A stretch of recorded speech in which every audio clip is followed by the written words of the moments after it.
जब से डॉक्टर फजर के सामने सारी हकीकत आई होती है, डॉक्टर फजर बहुत ज़्यादा चौंक चुकी होती हैं और उसको ये बात भी समझ आ चुकी होती है शेर बिल्कुल भी पागल नहीं है और उसकी सारी रिपोर्ट्स भी क्लियर हैं और वो यही सोच रही होती है जैसे शेर ने मेरी मदद की थी, अब मुझे शेर की मदद करनी होगी। इसीलिए जैसे ही वो असाइलम में आएगी तो जानबूझकर वो शेर को बाहर लेकर आएगी, क्योंकि डॉक्टर फजर ये बात जानती है असाइलम में हर कमरे में कैमरे लगे हुए हैं, इसीलिए वो वहाँ पर ऐसी कोई भी बात नहीं कर सकती जिसकी वजह से शेर और उसकी जान को खतरा हो। जैसे ही वो शेर को बाहर लेकर आएगी तो उसे सारी हकीकत बताएगी कि तुम पागल नहीं हो और तुम्हारी सारी रिपोर्ट्स बिल्कुल क्लियर हैं। डॉक्टर रंगून वाला तुम्हारे चाचा के साथ मिलकर तुम्हें पागल बनाने और मारने की कोशिश कर रहा है। और जैसे ही शेर ये बात सुनेगा उसके तो पांव तले से ज़मीन निकल जाएगी। शेर डॉक्टर फजर से यही बात करेगा, पहले उन्होंने मेरे बाप को मारा था और अब वो मुझे मारने की कोशिश कर रहे हैं। डॉक्टर फजर शेर से यही बात करती है कि तुमने यहाँ की दी हुई ना ही मेडिसिन खानी है और ना ही कोई और चीज़, मैं तुम्हें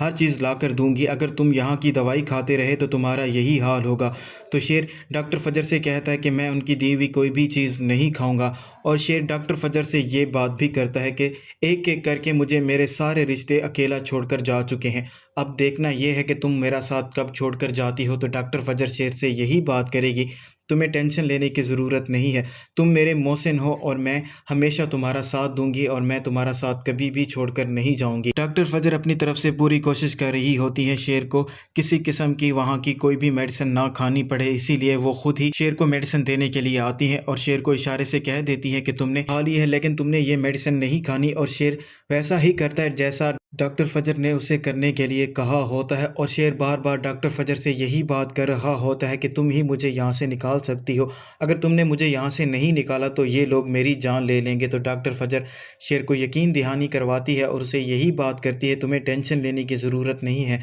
जब तक मैं यहाँ हूँ मैं तुम्हें कुछ भी नहीं होने दूंगी और मैं तुम्हें यहाँ से ज़रूर निकाल लूँगी।